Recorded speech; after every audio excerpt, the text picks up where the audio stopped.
Welcome everyone, this is local Tico Brohe. Today we are bringing the Assassin no-hit run.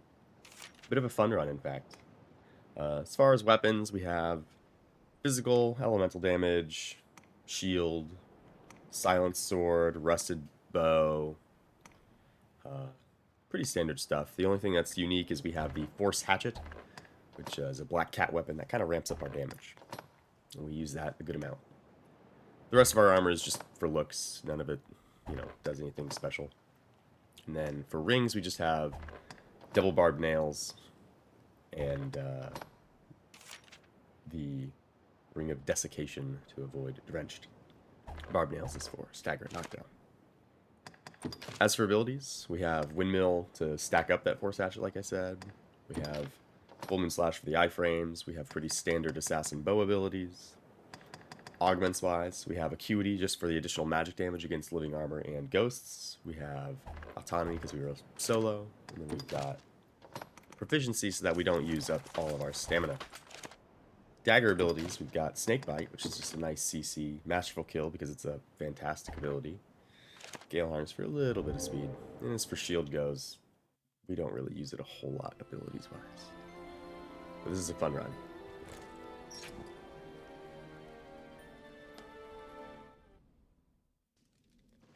Getting started with the run. Garden of Ignominy. I don't hear goblins yet, so we probably have the Saurian configuration, which we do. A Saurian can have Death as the carrion beast. We're opening with Lycian Sight.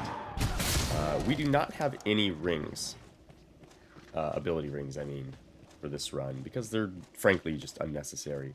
But if I did, there is Death, as we were discussing. If I did have an ability ring, I would have liked to have received the one for Lycian Sight, which is Eagle Sight, because it is a stellar ability.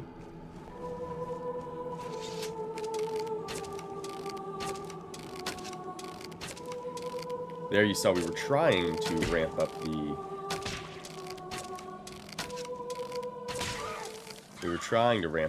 Force Hatchet. We got one stack.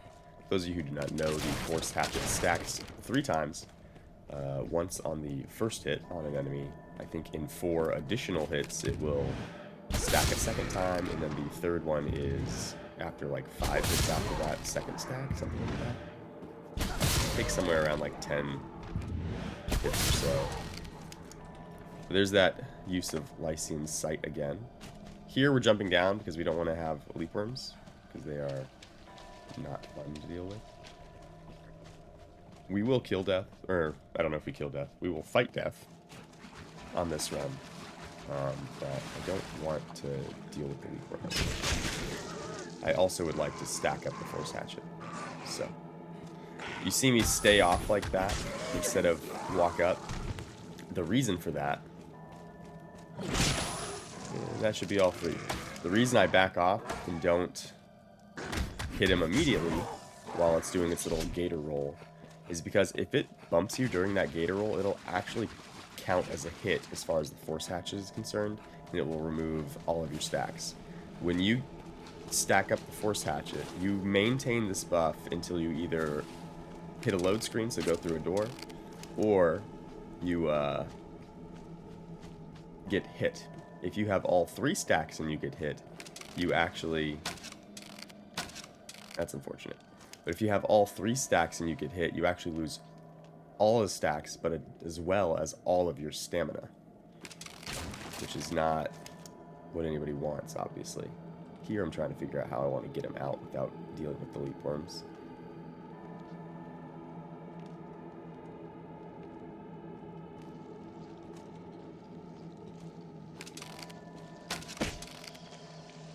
I didn't even see that. Damn. Yeah, good eye, I guess. Previous player. Previous me. Yeah, like I said, I didn't even see that leap worm that we shot the first time.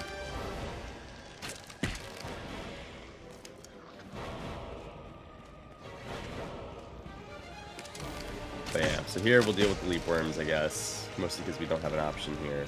Death is being too weird in that corner. So there should be like 1 or 2 more leaf worms. That might be the last one, but I would have expected one more. I guess not. Let's see if we can get Death to... Yeah, we probably don't kill Death on this run just because we would probably need him to spawn like 3 times or so in this run to get an adequate amount of damage. We actually do pretty good damage, obviously, with the Force Hatchet stacked up at the very least. I'm happy he moved, because it gives us a little bit better damage, just because we have an angle, I mean. He's still being super duper weird. I'm surprised he hadn't left yet. Yeah, we shaved off 2 health bars there, so if he spawns again, we'll probably get him pretty close to dead. So, hey, I'm about it. At any rate, as I was saying, if we hit a load screen, we lose the Force Hatchet buff. So going from this room to the Duskmoon Tower, we are going to lose our Force Hatchet buff, which means every single room in which we wish to use Force Hatchet, we have to stack it up again. Some rooms, obviously, are less favorable for that circumstance than others. So, as far as remaining no hit goes, if you don't mind getting hit, pretty much every room is fine. But for a no hit run, it can be tricky.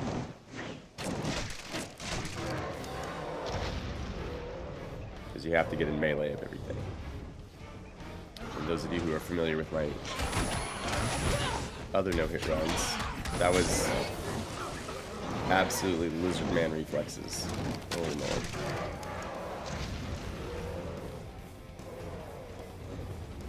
I totally forgot that gargoyle almost hits us there. Here's the other one.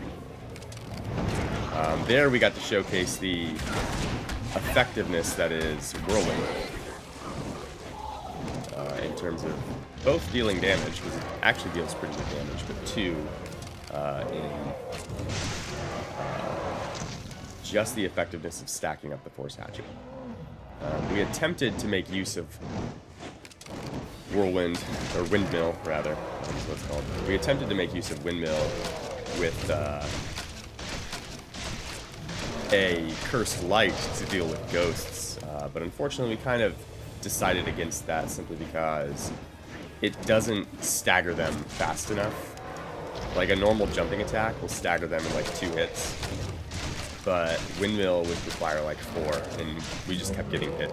So we don't really use Windmill other than for stacking this up or just damage on things if they're knocked down. Or close like that, obviously, but it is a pretty good ability. You haven't run with it before, it's kind of satisfying. It does not stagger anything though, so you kind of use at your own peril.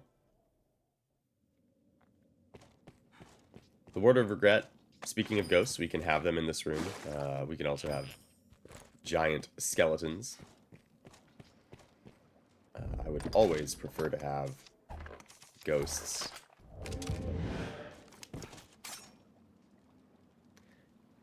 Or sorry, I would always prefer not to have ghosts, but we always prepare for the worst, so you see me take out the Heaven's Keys.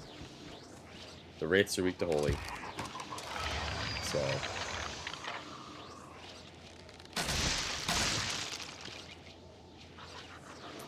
that's why we do it. We prepped with Gale Harness. Gale Harness is because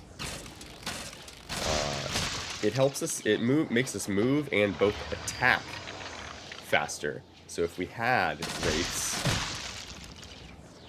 we would have been able to deal damage to them a little bit quicker.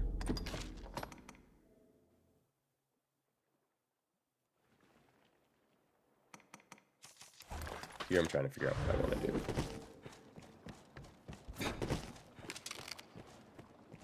There, I was debating whether I wanted to use the Force Hatchet or whether I wanted to use Sapfire Daggers for the following enemies. Here we have elected to use the Sapfire Daggers for 2 reasons. One,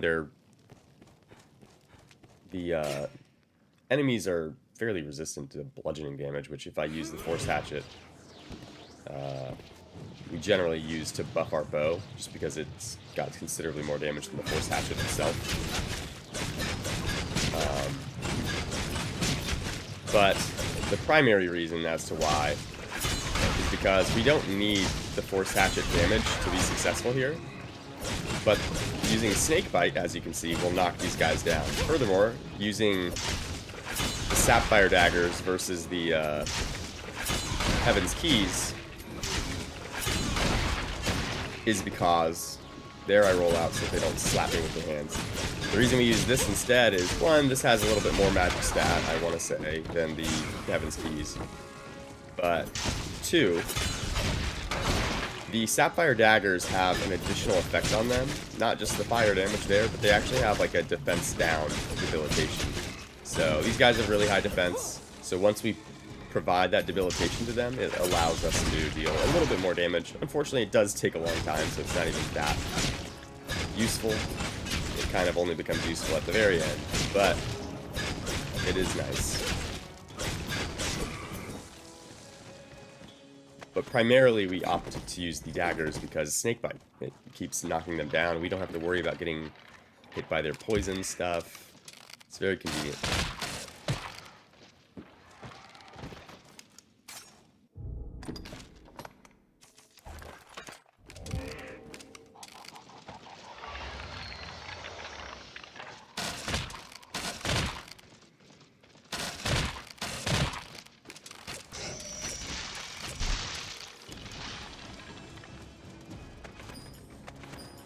As I said before, we won't use Force Hatchet every room just because it doesn't provide enough benefit. If you guys watched the Black Cat run that we did, you'll note that we use the Force Hatchet constantly, and that is because the weapons that we use on the Black Cat run are just not as strong as the weapons we have access to here. We have Bitterblack 3 daggers, Bitterblack 2 daggers. We have a lot of damage, regardless of whether we have the Force Hatchet equipped.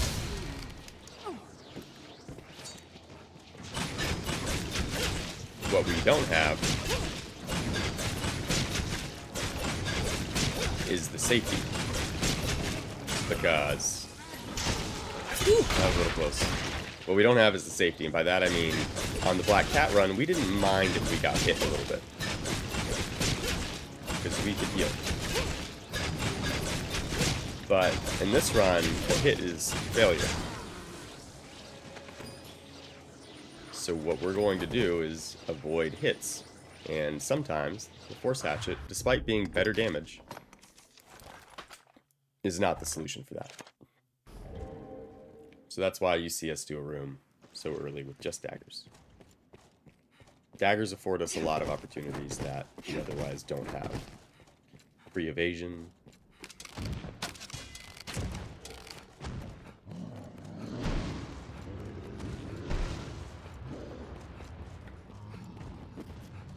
Utility with the knockdown.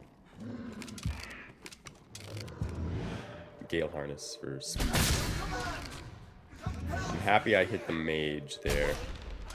Anybody with a ranged attack scares me in this room. We have lost to the corrupted pawns many a time on attempts.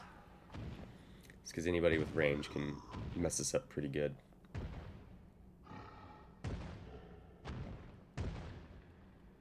There's usually 4 pawns in the first segment, if I remember correctly. I'm kind of confused as to where the last one is.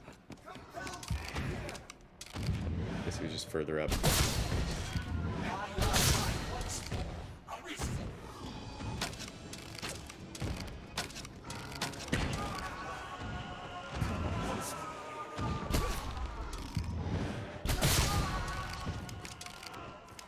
Should be it for anybody ranged. We should have another fighter, I believe.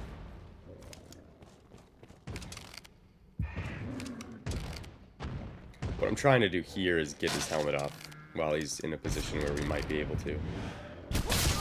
But we can't because he's moving super poopy.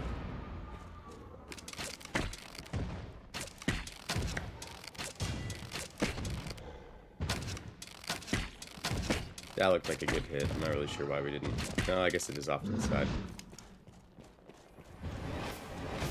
So here, while it's pretty easy to avoid taking damage from this guy, it is quite difficult to avoid his stagger if we're on the ground with him. So we opt to not be on the ground with him so that we can instead hit him from up above. Here's our first use of Torpor. Basically what having Torpor here is going to do is allow me to have more hits in before he gets underneath me. By that I mean, in a moment, he's gonna swing towards me, and he's gonna walk to do so. And then I won't be able to hit him from this point. Using Torpor, there it is. Using Torpor means I don't have to switch positions as constantly.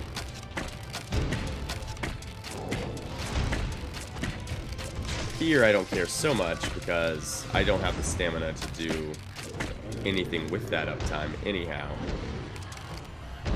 But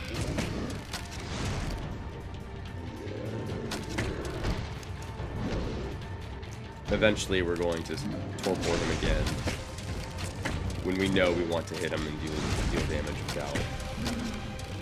without wasting uptime. Like I said, without consuming stamina, it doesn't really matter, simply because we're not doing enough damage anyway.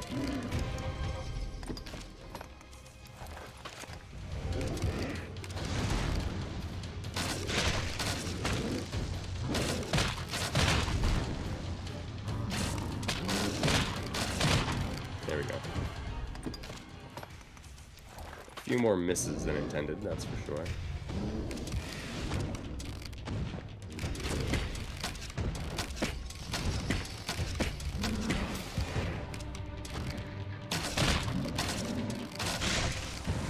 Even Torpor, it's hard to hit his face because he just moves so much, as you can see. Fortunately, even though he moves a lot, it doesn't really make the fight hard for us because we are just outranging him, outdistancing him. But it does make it slower, more annoying. But fortunately, that's a minor hurdle for the overall run.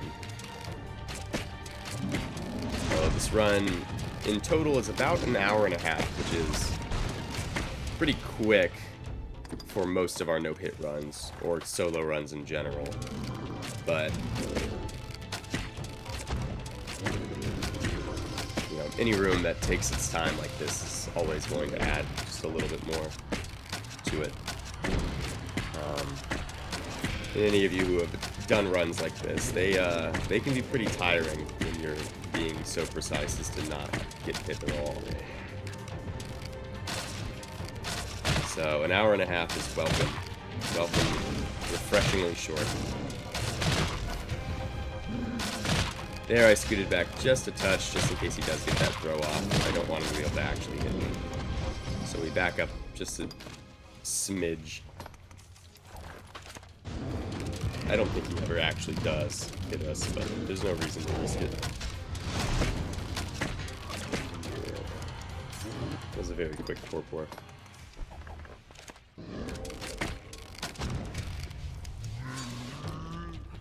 It did not let me switch weapons, and I don't think I noticed.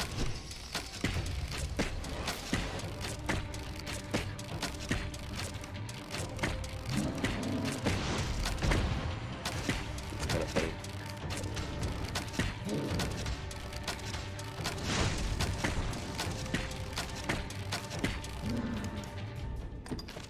There we go. Guess I noticed. It's possible I was also not switching bows until I had more stamina. If you have something debilitated, you can reapply the debilitation before it falls off. There's just no indicator of whether you have successfully reapplied the debilitation or not. So, like, let's say it takes us 6 hits to refresh, or to apply Torpor. You just have to kind of know that it takes however many shots to do it. Otherwise, you'll never really have an indication as to whether you've succeeded or not, simply because the game, again, doesn't give you an indicator as to whether you have reapplied it, so long as you haven't done it, or so long as the debilitation has not worn off already.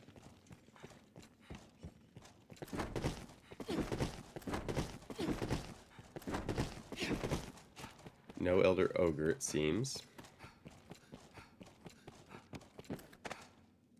Here we take this side passage. The reason we're going through the... trying to make the jump that I failed. But the reason we're taking this route instead of the other one is the other one has bats that spawn if you go through the cave. If we go this way, we can have the bats just never come into existence.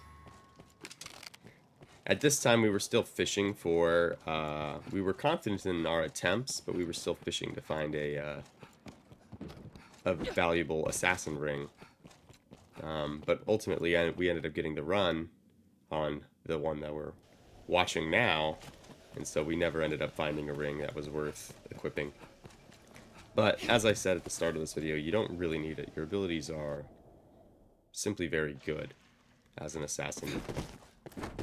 It's good for a no-hit run. Unfortunately, you have to have a complete backpack of weapons. This is a cool bit of tech here. So to stack the Force Hatchet, I want to use Full Moon Slash to hit all three of these guys. But if we walk up, run in there, and then immediately Full Moon Slash, we'll actually get preemption bonus damage. So when we have preemption bonus damage, we kill them faster. We actually don't want that to happen, because if we kill them too fast, we don't get the opportunity to stack the Force Hatchet all three times. We end up only stacking it twice, which is too few for our desires. By waiting that moment until all three of the goblins react to our presence, if we wait until then, what we can do is we can Full Moon Slash there and get... It's going to require more hits, basically, to kill them, and because of that, we can get all three stacks of the Force Hatchet. Here I'm trying to kill the ranger pawns before they really notice me, because you can do that sometimes, depending on where they're standing. And I'm just not succeeding at this time. Here we've already got the Force Hatchet stacked, so I'm just going to run in the middle of them and Full Moon Slash. But, yeah, if you're doing a run like this yourself, and you're trying to stack the Force Hatchet, wait. This is one of the best rooms to do it in because it's super free. You just have to wait that extra second for the goblins trio to notice you, and then just do your Full Moon Slash, and they'll die. You won't have gotten hit, and you'll have the full stacks.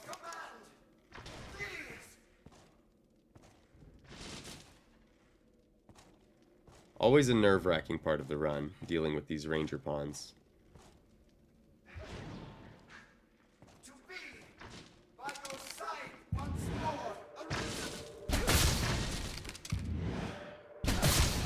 Whew. A little stressful. Just because a lot of times it'll look like they can't shoot you, and then like you scoot up just a hair in order to get your shot off, and then they'll catch you then, and you're like, oh damn it. But we got it there. We have the Cockatrice configuration, as you guys saw. This one has Death as our potential carrion beast. We like Death. Death is very easy to deal with. Garm aren't terrible, mind you, but Death is easy. Very easy. Death really has no chance of ever hitting you unless you are thoroughly distracted by something else.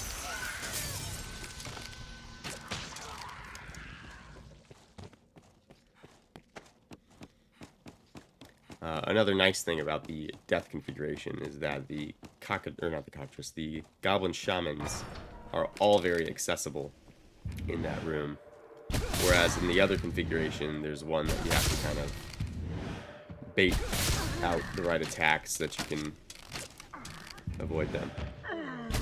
And there you see the damage of Lyncean Sight with a preemption bonus damage shot and a fully stacked Force Hatchet.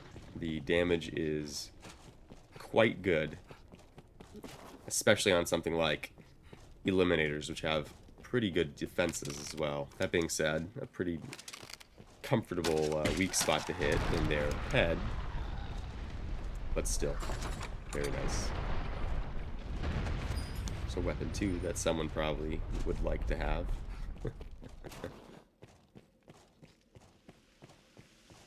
At this point we had already obtained both the Cursed Light and the Sapfire daggers, and of course a Dragon's Ire, so we didn't really need them. Weapon 2s, I mean. Okay, here we have the Undead configuration, which is not the configuration I like.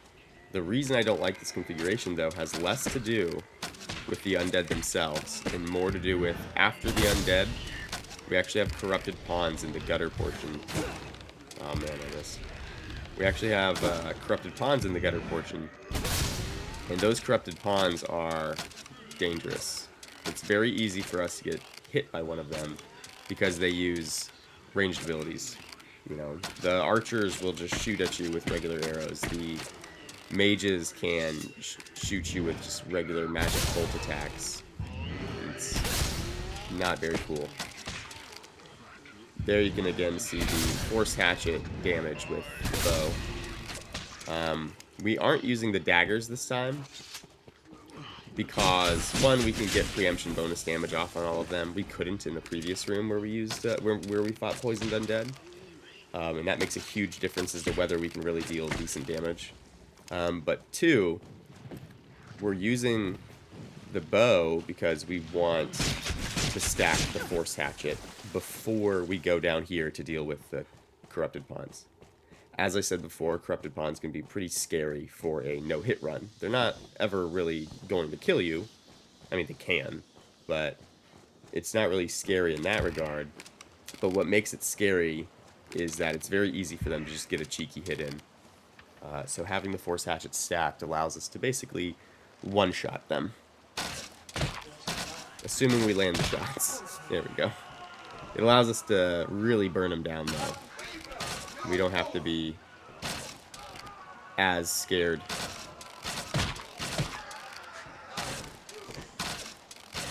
But for such an early room and a simple portion, this is actually one of the most tense parts of the run, to me, as a player. Because it's very, like I said, it's very easy for me to, like, let's say I just miss that pawn that died right next to us, that closest one. If he stops moving there, he probably just casts, like, regular basic attacks with his staff, and I get hit once.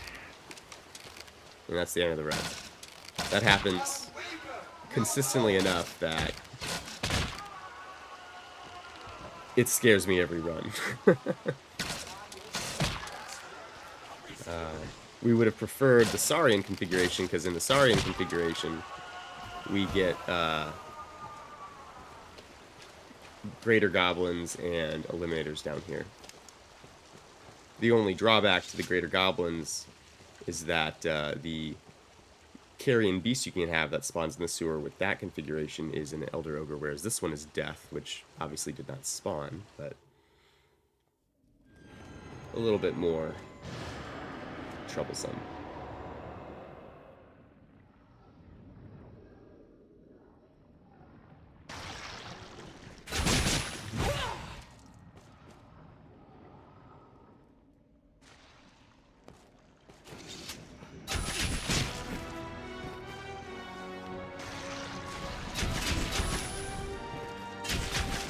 Alright, we've got 3 stacks.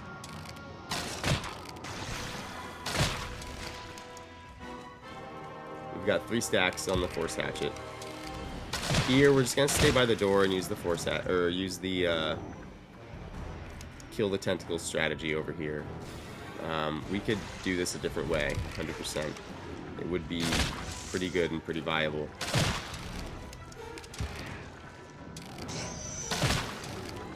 But the reason we opt not to do that a different way, I mean, it's because this one allows us to stack the Force Hatchet in relative safety. We have very few things we need to evade. If we didn't care about the Force Hatchet, we could very, very easily do this a different way. Here, I have zero expectation that I will ever be able to get his eye with the big tentacle that he's spawning. So I didn't even attempt. Instead, we're going to stay up here, because what's going to happen next is he's going to do the gaze at us, then he's going to charge. Usually he only does the gaze once. But after that, he should, like, charge at us as if he's going to bite us or something. And then after that, we should be able to shear off the tentacles off of his face like that. Before or during that charge, the tentacles are not vulnerable, so it looks like we have these really big windows of opportunity to just shoot the tentacles, but we actually do not. As always, once all of the tentacles are down, Gazer grows all of his tentacles back and then summons the cannon, which we will do, which we will use, rather, against him for a very easy fight.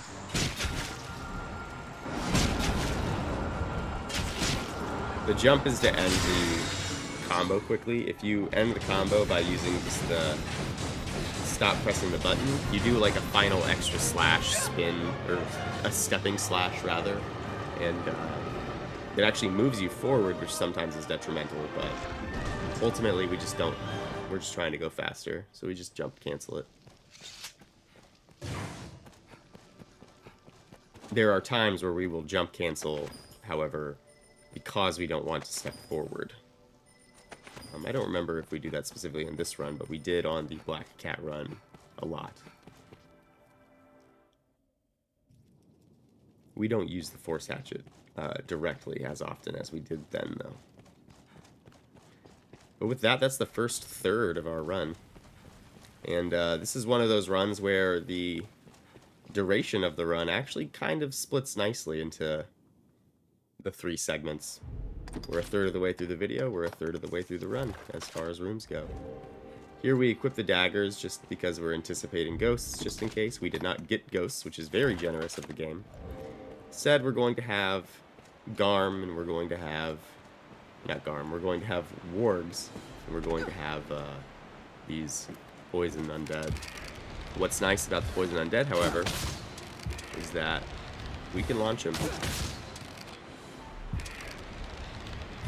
Launch him over the edge. Damn. Here I was waiting an extra second there, not because I was concerned about, you know, something. Or sorry, not because like I just was trying to line up a better shot. If you do the final shot there, a lot of the time he'll land on the stairs. So I specifically didn't want to shoot him in the head.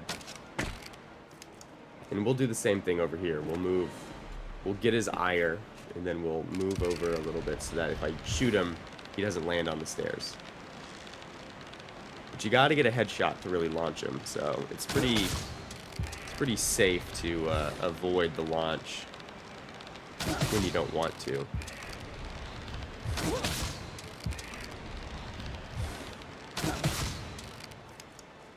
Which also means it's somewhat tricky to get the launch when you do. Okay. Elder Ogre spawned before the Warg did. So that's kind of annoying, because that means we can't really move from this spot. However, Lycian Sight, great ability. As you can see, we don't really need the Force Hatchet here to do damage. We just shaved off like 2.5 health bars with that one shot to the face. Which, you know, getting the shot to the face is a little bit tricky, but so long as we can, you know, we do great damage. Here there are 6 wargs, so I'm just going to pull out a Fivefold and scoot forward just slowly, but I want to stay on one side of the bridge as I'm walking forward, because it's going to draw all of the dogs into a tighter line than if I stay in the center, and then as I shoot them, I generally kind of transition backwards, but also towards the center, so that they all kind of turn twice to kind of converge into one spot, so I can hit more of them with one Fivefold than otherwise. That was actually kind of a sloppier one.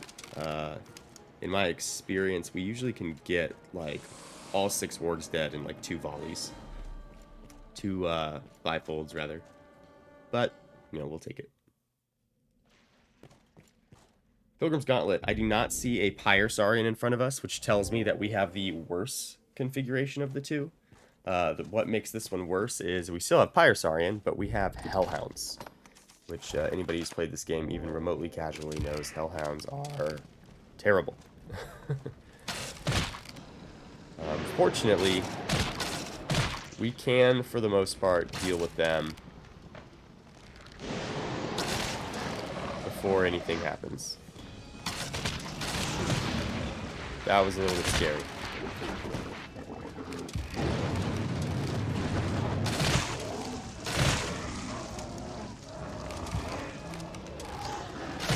These are very aggressive. Pyre Saurian.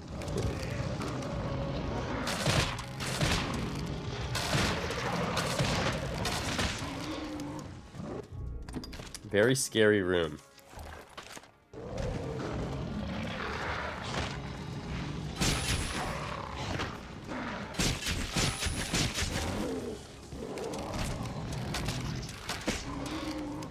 Okay. Now there should, if I remember correctly, be one more Pyre Saurian on the other side of that statue. Yes.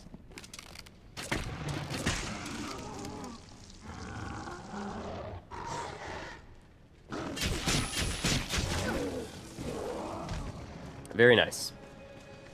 So there we got all, I believe that was all 3 stacks of the Force Hatchet. Unfortunately, the next part is going to have a dragon, fire drake specifically, and then wraiths. I'm going to try, and should be able to, I'm going to try to deal with the dragon by itself before doing anything with the drakes. It should be actually pretty easy because with the fully stacked Force Hatchet we should be good. You'll note I am getting off of the railing every time. That is because when the dragon flies into the air, it will flap its wings, and so we don't have the stability augment, it will stagger us. Even if we had the stability augment, that stagger, or sorry, and it doesn't stagger us, which we don't, but if we did have that ability, we would still lose our damage with the Force Hatchet. It would count against the Force Hatchet regardless. So what ends up happening is you lose your stacks, and then you lose all of your stamina because we're fully stacked as well.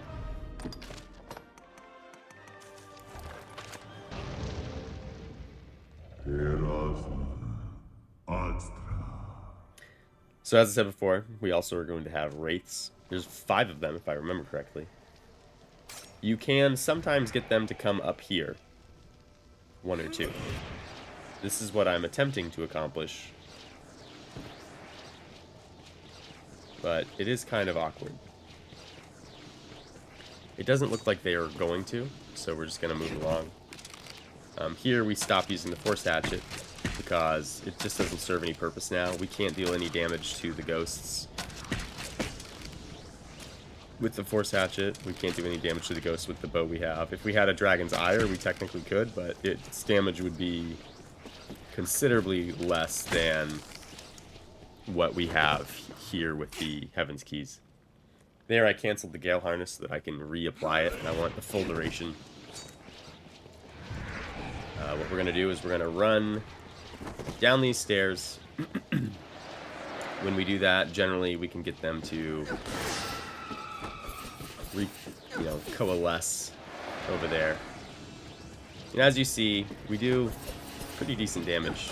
That is because we have both the Acuity Augment and the Autonomy Augment. Autonomy, when you are playing solo, grants you increase, by definition or description it says strength and defense. However, it actually gives you strength and magic, and then defense and magic defense. So, it's pretty valuable.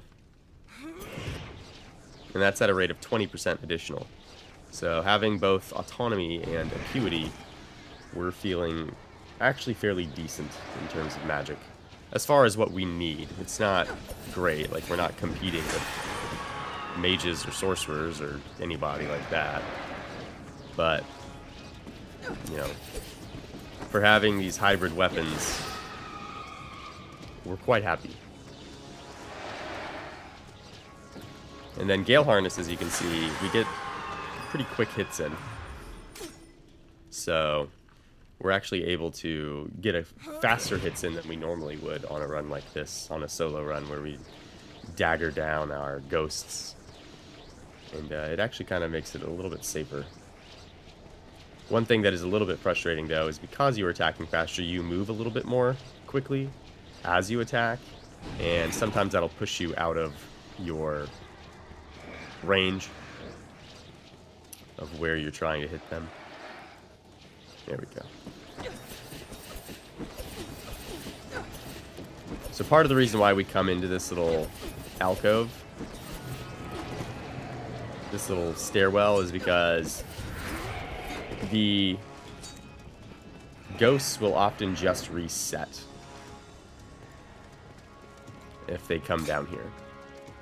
And if they reset, they aren't trying to grasp us. They aren't going to dash through us in most circumstances. Yes, they can still do it, but by manipulating them into going down there, we can generally hit them for free without the same level of risk that we would normally have when fighting ghosts. Ghosts are consistently like the scariest parts of a run, simply because it's very delicate getting close enough to a ghost to hit it, but not getting grabbed. You have very few windows of opportunity. Unfortunately, we don't have enough damage to really pop the ghosts as quickly. And actually on that last one, you saw how our additional attack speed and therefore motion made it difficult to actually stay hitting the ghost. We were like moving past it, beyond it a bunch.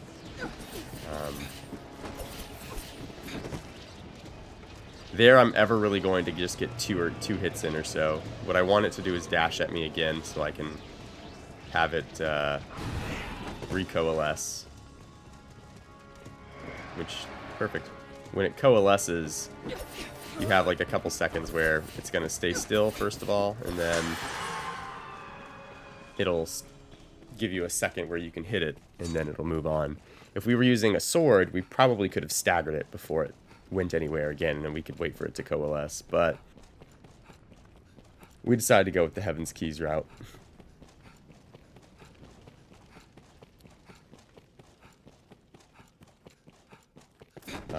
Mostly the reason we opt to use the daggers over the sword, by the way, is not because the daggers are more damage or anything like that, because they aren't. The Curse Light would have been more or less comparable, actually. I completely forgot about those leaf worms. That's okay. But anyway, the main reason is because the daggers give us access to forward roll still, which is immensely valuable against the ghosts because it lets us dodge them. I have such a hard time hitting this stupid Pope.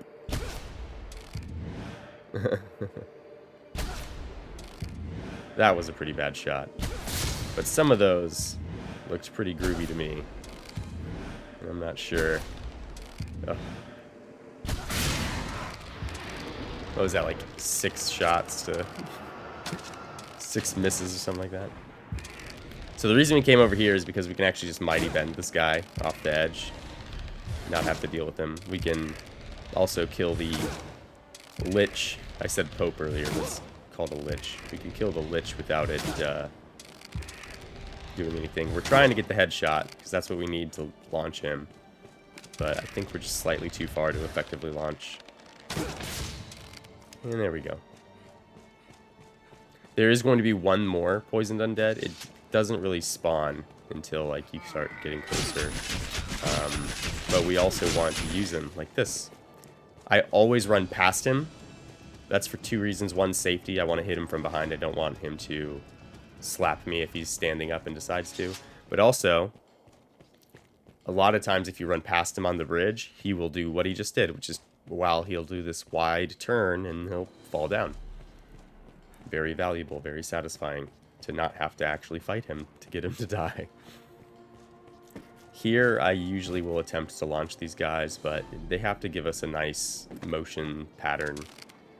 If they don't, we can kill them otherwise, but...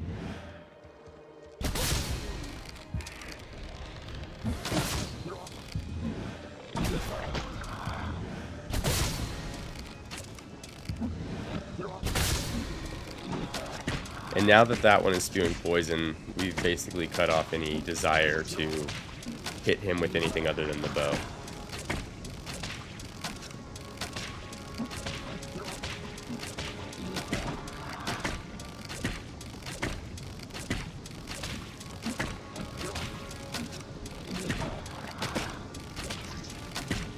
And while that's probably about the same speed as the Sapfire daggers were in the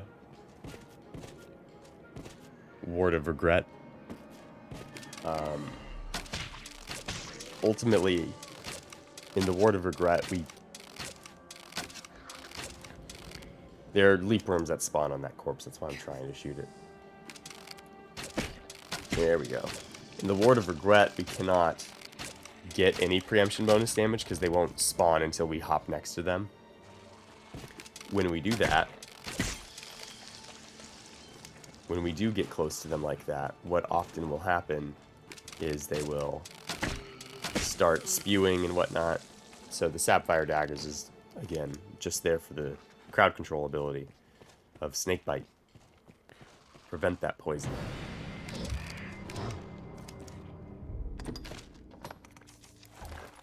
Elder Ogre spawn. Here, I'm going to use Rusted Bow to torpor it quickly. As you can see, we do pretty good damage. This is actually a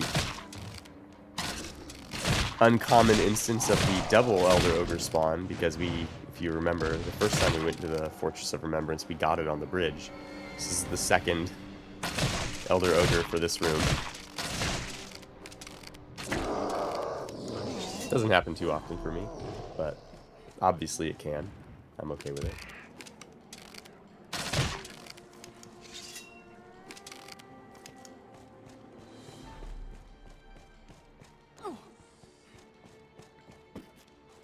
If you walk between these haystacks, you can avoid the leap worms that are in both of them.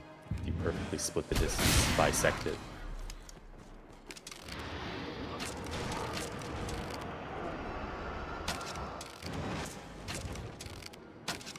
So there are 3 skeletal knights. I will try and pull them one at a time.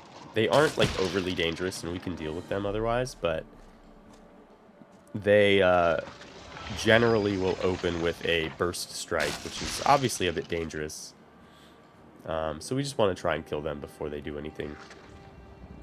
When they spawn in, there's usually a brief like second window before they will lift their shield up appropriately. Because if I wait too long and they start running at me, if I shoot them with the Fivefold like that, what more often than not will happen is they'll just block it. But if you use Fivefold right as they're spawning in, you can get the kill very consistently. It's not even that difficult.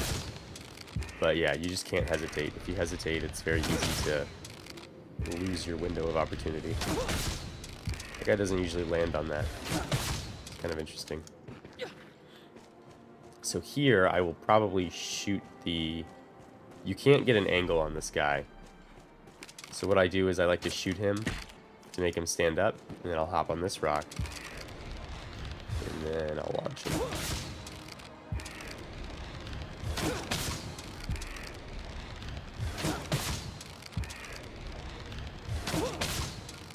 As I said before, you kind of have to land the shot on the head in order to actually launch these guys, and it is tricky. Their head is pretty small for the rest of their body, and we're from a decent distance. We don't have any of the accuracy augments on or anything like that, because I don't think they're overly necessary. But, very consistent, very easy method. So here, I would love to stack the Force Hatchet. But realistically, what we need to do is we need to deal with these ghosts, or not these ghosts, these skeleton sorcerers first. Fortunately, there's a very easy pattern. You always just run past, get the cage guys, get the guy down there, get this one, and then there's going to be one more. Well, technically, a handful more. So there's one more that's actually concerning. Now, we stack the Force Hatchet. One thing that's really cool about Whirlwind like that is you, as you move around,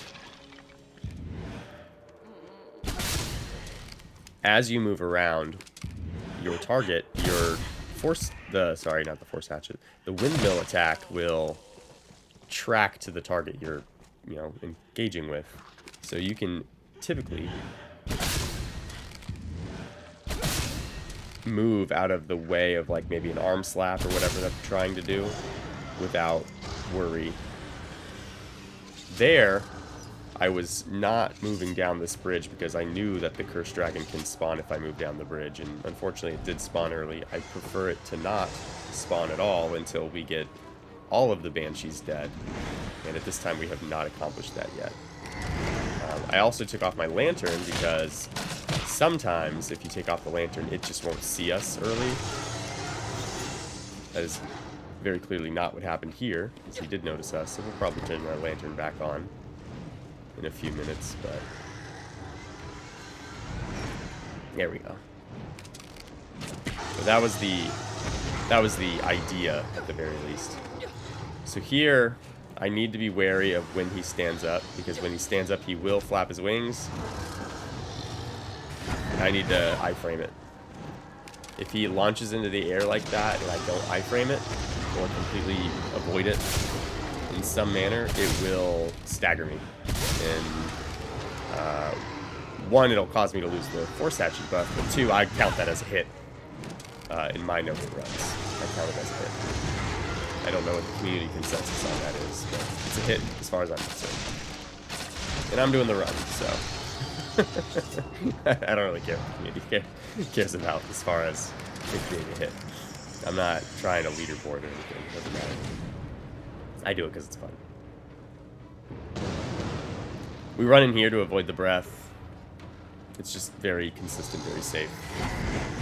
Again, Full Moon Slash for the iframes. It's a bit of an unfortunate position there.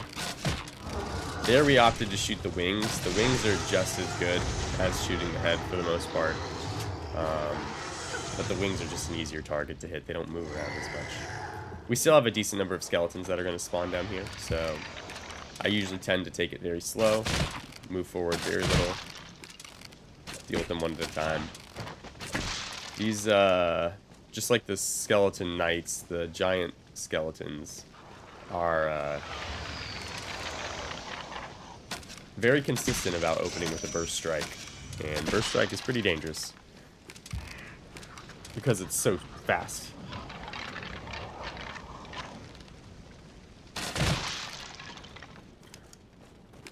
So because of that, I don't really want more than one skeleton active pretty much ever.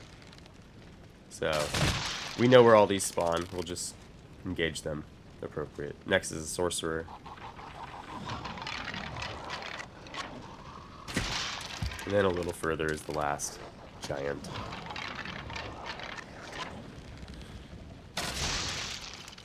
Very good.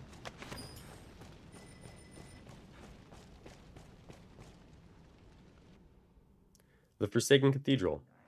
We hope we do not have Pyrosaurian. We are very happy to find out that we do not. Pyrosaurian are both scary here in this room, I mean, because the flames, it's very difficult to not get hit by them if they get too close to us, just because the fire aura, not like them actually striking us with anything, but the fire aura will catch us often. We just finished stacking the Force Hatchet. I have no interest in losing my run to a rat jumping at me, so we'll actually use the bow here. I have lost a run to those rats before, so that's why you see us switch. But yeah, the Pyrosaurian, however, at the end of this run, or this room, with the Pyrosaurian configuration, has ghosts in it. We do not want that. Here we're going to shoot all of the Goblin Shamans before the Silver Knight spawns. That way we don't have to worry about their casting. But, this room configuration is exceptionally easy in comparison to the Saurian one. Both casually and as a no-hit run. It's usually a very big relief when we get that one. Ah, we have the rare death spawn in this room. The other configuration can have an Elder Ogre as well. And we get that occasionally, for sure. I don't very often get death to spawn here, though. It's very uncommon. And I love getting a death kill on a no-hit run. Oh, man. Leaving death's materials on the ground back there feels bad sometimes, but I just have no use for them at this point on the character, because I know that once we succeed on this run, we're going to delete the character, so... It's irrelevant, but it always does feel bad, because I know how tedious it can be. But yeah, I love it when we get a no-hit run success on a death kill. I don't set those up. I just kind of... They just happen. So... It's always exciting when we get to do that. Dark Bishop. I'm going to start by sprinting in there, because if I hang out in the doorway or too close to the doorway too long, in my game at least, the Dark Bishop will often fly into that hallway and become untargetable. Or, like, he'll get stuck in the ceiling and we can't hit, like, the majority of them. Obviously, we already have the Force Hatchet fully stacked up. We are not afraid of Dark Bishop in any way, shape, or form. This was a scary moment, though, because I wasn't sure what would happen about that Debilitation Cloud. But because we got the last hit as he was casting it, we couldn't continue to move out of the Debilitation. So I was afraid that we were going to be coming out with a Debilitation, which would be a hit. But I guess in the cutscene, it also despawns it because he dies. I was scared. There I accidentally picked up a material, and I was like, oh, I'm going to destroy that. But then I realized that we never deposited the materials from Barrett, or not from Barrett, from finishing the run attempt last time. So I didn't notice I had Daemon materials and the Moonbeam Gem and armaments in there. Fortunately, it doesn't change our weight, because we have the Sinew Augment on, but I felt a little silly. But that's the first 2/3, and we're pretty much an hour exactly into the run almost, which is precisely 2/3, so this is like probably the most balanced run times-wise we have. Here you see we have the Saurian configuration. This is definitely the favorable configuration. Very lucky run. The other configuration isn't terrible, mind you, for us specifically, but it is not what I want either. That should be our third stack of the Force Hatchet, so we don't have a problem with just using the bow here. What makes this this room nicer than the other configurations, the other configuration has ghosts at the start, which is not what we want, and then it has a living armor at the end. We can deal with those without getting hit. The ghosts are actually very consistent with the strategy I employ, but ignoring that fact, it's still slower is what it is. That's really my big deal. It is slower. It definitely has more risk involved, but this room actually is pretty hectic itself with this configuration is actually pretty hectic itself between all of the Goblin Shamans and Saurian at the very end of this room. It actually is another... Earlier I was talking about how the Gutter of Misery's Corrupted Pawns are often like a very tense moment of the run for me. This next room is also a very tense moment for me. Not this one we're doing now, but the following one. They're very, like I said, they're very tense moments for the run. And, it often, has ended runs for us. There I'm exploding the crates because I don't want one to burst and get me.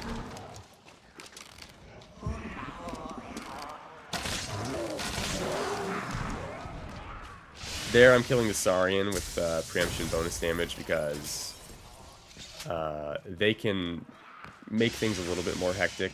The Goblin Shamans are very easy to kill, but if I go through that doorway, there's a high likelihood that an Elder Ogre spawns, and I don't want there to be the Elder Ogre and those guys simultaneously.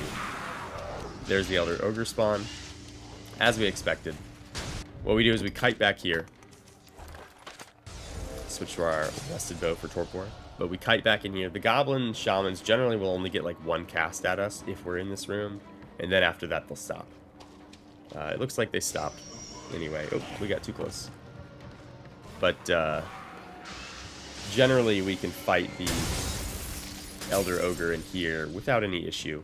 The Elder Ogre, I guess, just never noticed us or something. She's not followed us in here, so we'll have to aggro her. Which is unfortunate, because if we run in there and aggro her, we're going to get the goblins to cast at us one more time. And obviously we don't desire that. But all we need to do is hit it one time to get its attention, and then it'll come.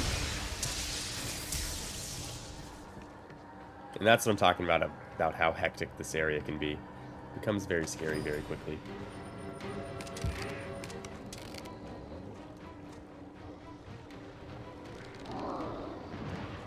This is the slowest Elder Ogre I've fought in a while.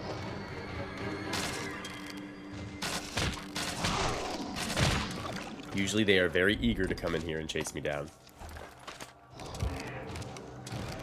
That is another reason as to why I actually kill the Saurian early in that other room.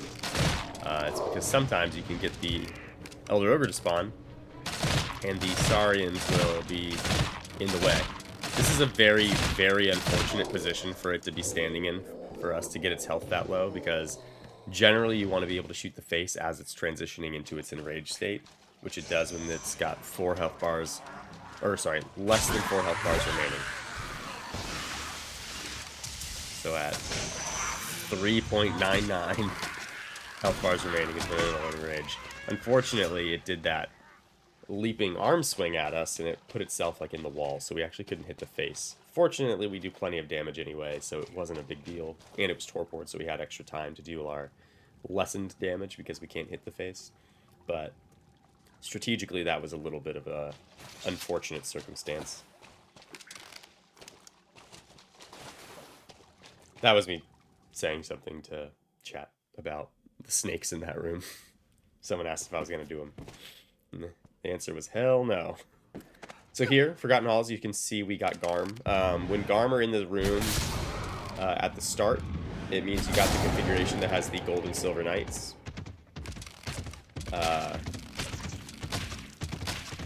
Garm as an assassin is not overly dangerous because we can use the bow on them.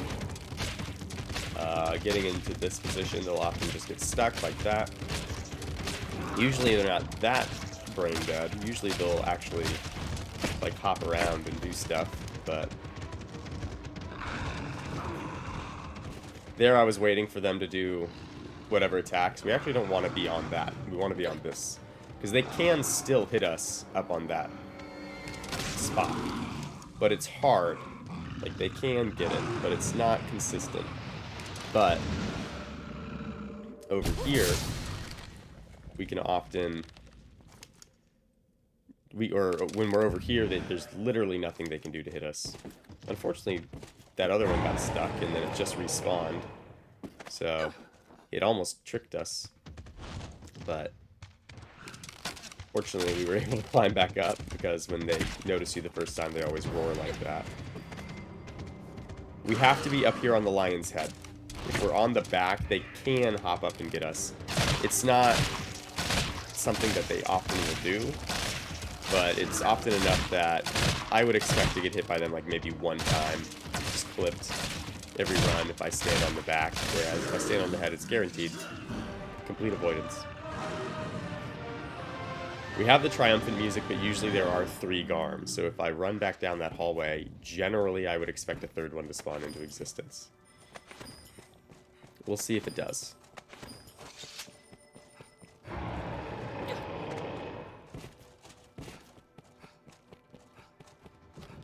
And in this case, it seems that it didn't spawn into existence just then. It was probably already in the room.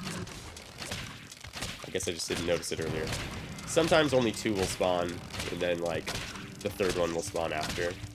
In this case, I think the 3rd one was just over there and forgot about us, so the game gave us the triumphant music because it figured we completed the encounter because we weren't in combat with any.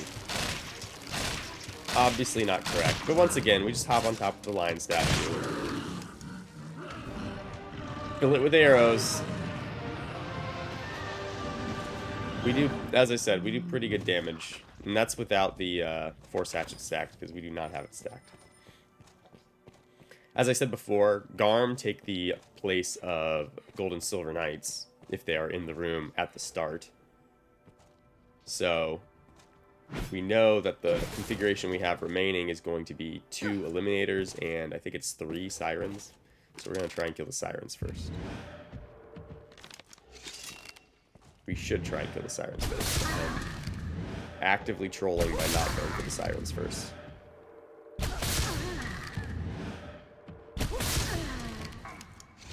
I guess they did not care. Or, actually, am I misremembering? Did the Sirens not get spawned in either if Garm are there at the beginning? That might actually be the case.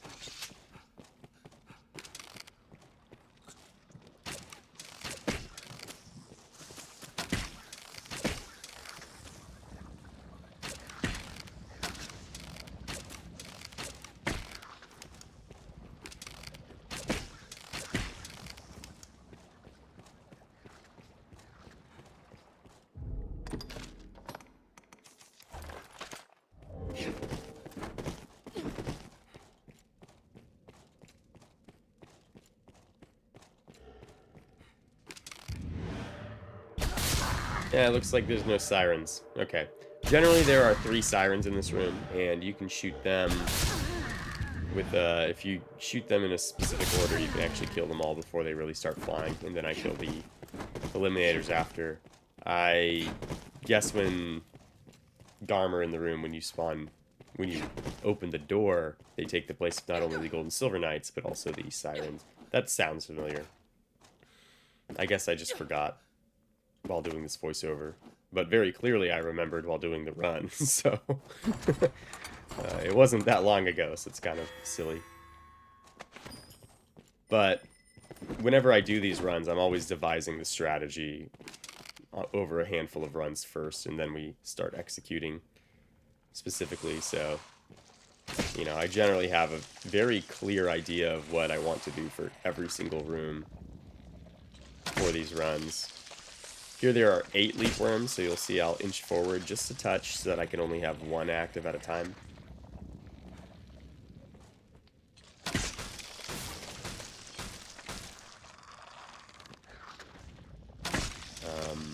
I'm not really afraid of getting hit by the leaf worms themselves, but the leaf worms have the debilitation on the ground that deals damage as well. Basically, I only want 1 active so that there's less chance of me accidentally stepping into a puddle of leaf worm death. Bloodless Stockade. So here we open up with 6 spiders, which should give us enough hits to stack our Force Hatchet twice. Not all 3, but twice. So we will make use of that. Afterwards, we have 2 configurations this room can have. One is the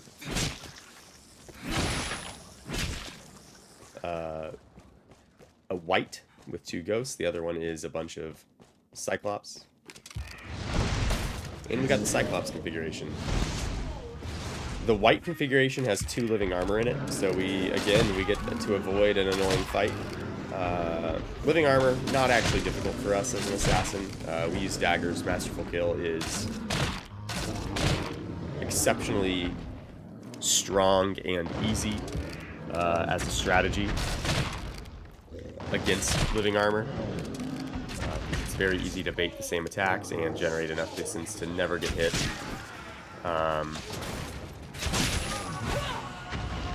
If I wanted to, and I needed to rather, I could actually hit the corpses of these Cyclops before they disappear. As you see, that one's disappearing now. But if you hit the corpses before their hitboxes go away while they're dead, you can actually stack your Force Hatchet. Obviously, we didn't need to do that because we had Corrupted Pawns we could still hit. But in a pinch, you can use corpses to stack your Force Hatchet. There are 10 bats in here. You can shoot all of them before they start flying. And so, we do that. We only have enough light to see them, however, if you have the Elite Lantern. So Novelty 3s are very valuable before we get our run started. The last two that we shot there are very difficult to see. You only get to see a teeny tiny sliver of the bat, so if you want to know where they are, I would recommend looking at our Ranger no-hit run. Because the Ranger no-hit run, actually, I put circles around them. And I think I zoom in with Comet Shot to show you guys what I'm seeing. But it is a little bit tricky. Down here, we don't have the living armors, like I said. We instead are going to have these giant Gore Cyclops. We can one-shot that one if we get the shot in the eye, which doesn't always happen. A lot of times we miss. We'll hit, like, the side of his head instead of the eye, and we'll deal a couple health bars, but not fully succeed. This one, however, faces away from us at the start, so it can be somewhat tricky killing this one very quickly. Not that we're ever in danger of him doing anything to us and ruining our no-hit run, but we don't get the super efficient one shot, one kill, unfortunately. If I was better at aiming, you can kill it very, very quickly there, but I missed every single shot to the eye there, so we did not. That's okay. There, I'm just waiting until he fully falls to the ground to move. This room's configuration, the Carrion Beast, is death, so I'm not actually worried about anything else spawning. If death spawns, we can beat him up again. We've already shown him what for. We killed him, so I'm not really worried. The other configuration is again worse because we have the 2 living armor, but it also has an Elder Ogre, so it makes that fight very hectic. So we are very, very happy to have this configuration. However, next is Spar Yard. Spar Yard, the best configuration probably for us would be Double Fire because they just keep flying into the air. We can avoid them doing pretty much anything they want to us. After that, 1 Fire, 1 Frost would be nice. We have Double Frost. This is probably the least fortunate configuration. However, I would not go so far as to say it's bad.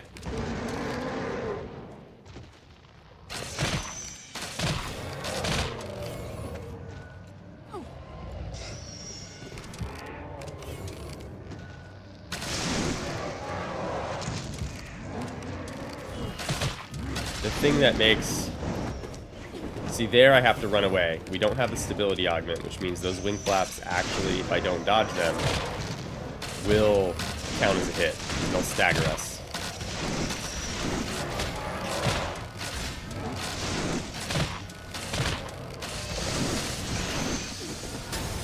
So a good way to do this fight would actually be to try and stack up our Force Hatchet.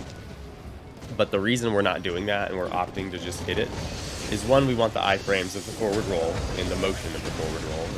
It's exceptional at getting away from stuff. But 2, it's very difficult to stack the Force Hatchet on dragons without getting hit by the little frost aura on them.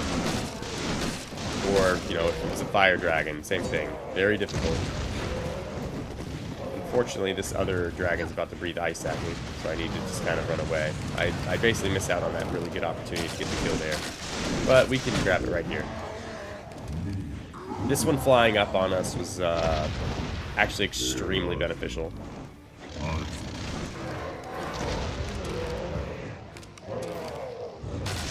Gives us just a really perfect window, although we just got absolutely trolled by the wing. That other dragon.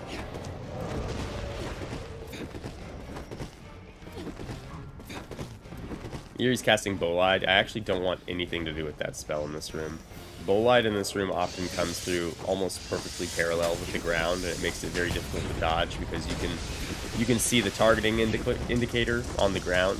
You can be 30 feet away from it, and you might just get hit by Bolide anyway because it streaks through you. That was really close. We almost got hit by that Devilsbane. That was a good opportune time. Right before he finished that cast. And now we can just pump him full of arrows. That was a pretty smooth Frostworm room. Like I said, that was probably the least favorable configuration for us. The Fire Drakes, if you stay up top on the balcony, they'll just constantly fly into the air, and then you can knock them back down. It's very safe.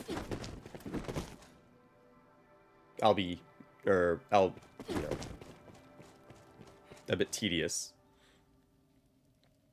Being honest, I'll be honest, it's a little bit tedious, but it is very consistent, very easy. Fallen City. I do not see an Elder Ogre down there, which tells me that there's only one dragon in this room, and we have the Living Armor configuration. Living Armor in this room, we can actually manipulate pretty easy to give us patterns that they won't attack us in, but it's kind of slow.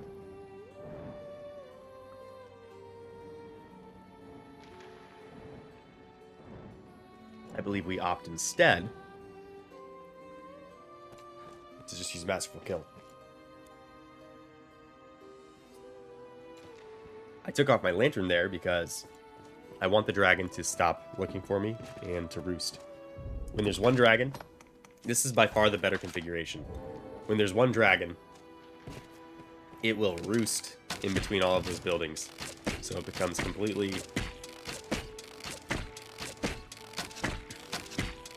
oblivious basically to you as you proceed through here. Here I'm using some tech that allows you to get preemption bonus damage with every single shot. If you, more importantly, the Living Armor won't block you. If you stay up there, or if you go to a rooftop where an enemy cannot reach you, you will maintain preemption bonus damage on them until you move to a position where they can attempt to get to you, at which point you will lose it, and you know, you might still be unreachable by them, but you're not going to have the preemption bonus damage. They're not going to stand still. But by jumping over there, we can just churn through that first health bar pretty quickly and do what we want. Here, we're just going to use Masterful Kill, as I mentioned. We're using the Sapfire Daggers instead of the Heaven's Keys because the Living Armor are not weak to any specific elements. They are just vulnerable to magic damage in Phase 2. The Sapfire Daggers has a slightly higher magic stat than our Heaven's Keys do. They also have a debilitation that lowers the defense, although I don't believe it's relevant at all, because it doesn't lower the magic defense. It just lowers the regular defense on enemies, and so even if we could debilitate these guys, which I don't think we can, but even if we could debilitate these guys, we wouldn't actually be able to reap the benefit anyway, because their physical defenses are infinite when they are in the, you know, incorporeal form. But that's okay. After the armor breaks, it's whatever. As you see, the damage is actually quite good here with Masterful Kill. Normally, we would expect a slower fight, but because we can get a hit every single attack he does, we can often just churn through these guys with, you know, no problem, just using Masterful Kill. One thing you need to make sure you do, though, is get the jump out of the Masterful Kill to ensure that you don't get hit by any follow-up swings. Like there, it was going to do like probably the 3 sword swing combo, which is fine, but because of that, I need to actually make sure that whenever I do Masterful Kill, I evade as I'm coming out of it. Now there, we knocked him on the ground, so it was kind of irrelevant anyway, but you know, you still want to operate under the understanding that that will likely happen.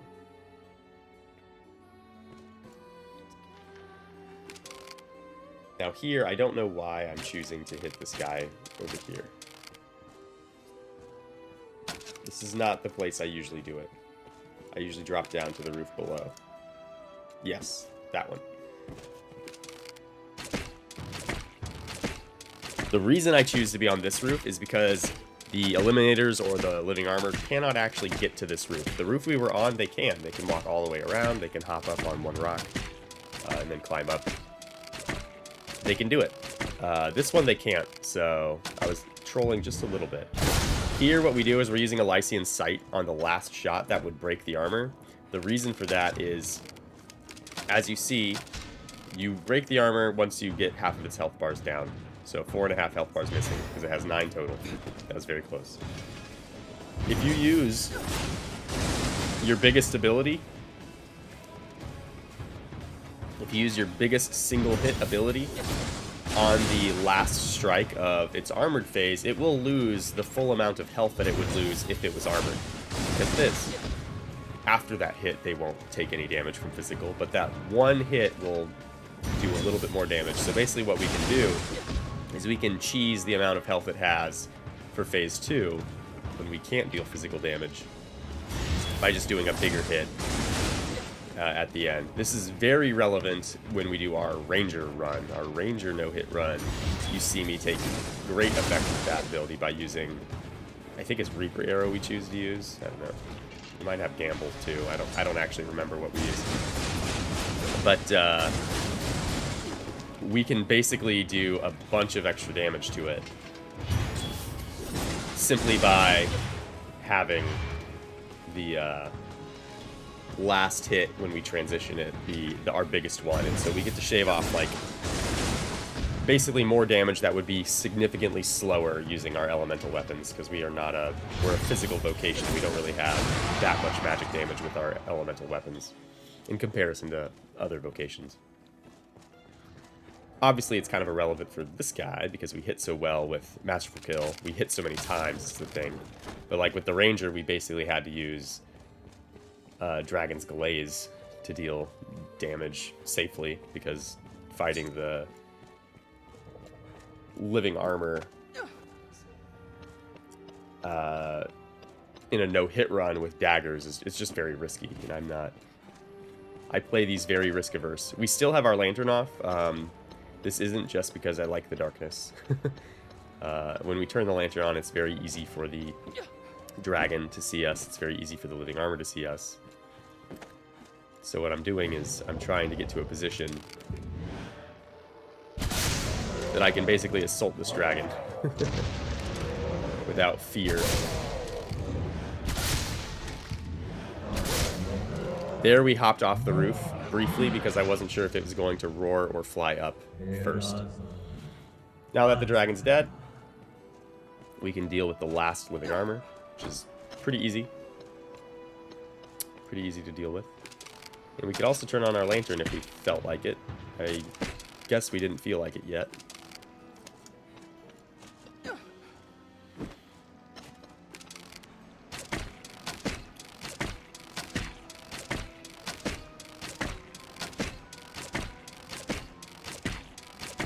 Once again, we're gonna do the same thing, lower its health until we're right about to transition it, and then we'll use Lycian Sight.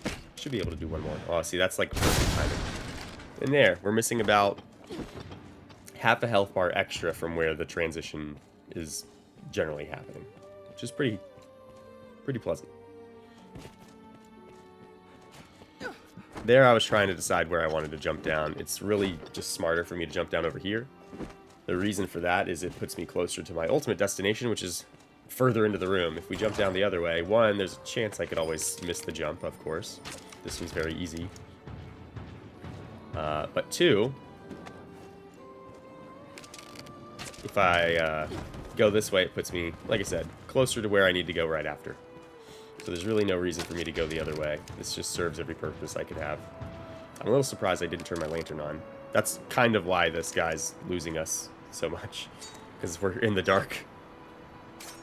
If I shoot him now, he's gonna remain on us. And that's actually a very good example of how effective the lantern actually is at getting the attention of enemies. Which serves two purposes. You know, one, you can have the lantern off in a dark area, such as the last third of Bitterblack Isle, and you can avoid the attention for a decent number of enemies in these more spacious areas. But two, like, you can get the attention of enemies so that you can pull them to you a little bit more easy with the lantern on. Death is very consistent in the sense that if you're in a big area and you have your lantern off, Death will actually have a hard time finding you and get the extra bonus damage on a couple hits. It's very interesting.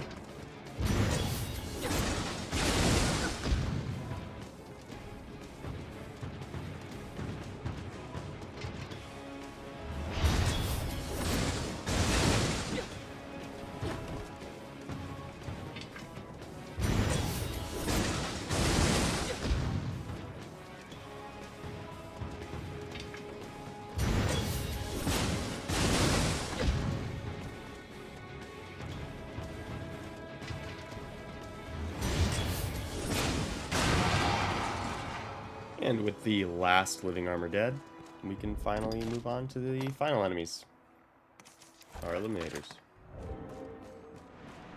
Now, this configuration can also have Death as the carrion beast that spawns. Very easy to deal with, obviously.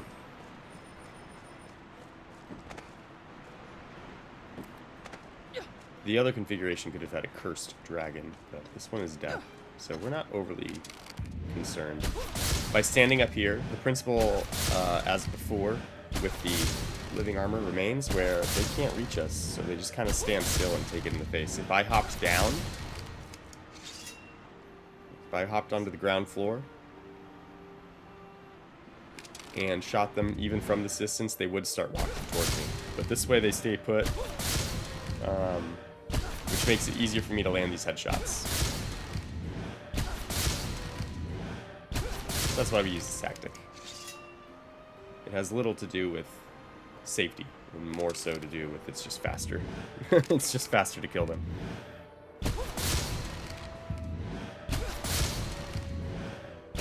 Now, if we were playing as a vocation that doesn't have this amount of range, we would instead hit them a little bit, let them walk towards us, and then climb up top before they get to the point where they're like really aggroed to us. Because they'll walk forward a little bit before they start charging. And if you allow them to get closer to you, you can hop up top before they get to that point and still maintain some preemption bonus damage and whatnot without the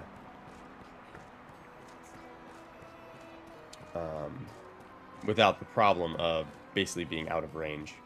It's like trying to land those shots as a strider is painful. It's just not going to happen very effectively.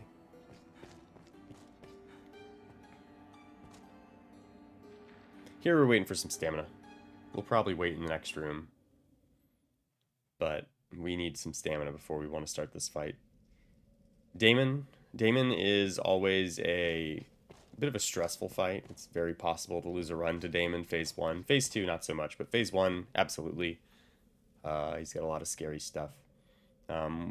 What our strategy is first we're going to use Windmill and possibly Full Moon Slash to stack up the Force Hatchet as early as possible. We will Torpor him. And then once we have both of those set, we'll just kind of dump some arrows into his face until we get to the point where he is ready to do his Soul Vortex, and then we'll, you know, just kind of wail on him. He should die once he does his Soul Vortex, pretty much. We do very good damage with the setup, with the Force Hatchet stacked and everything else. So it's not overly difficult, but the beginning is stressful. Just because there are a lot of things Daemon can do to hit us very early on. Because he's fast and squirrely. So let's see how it plays out.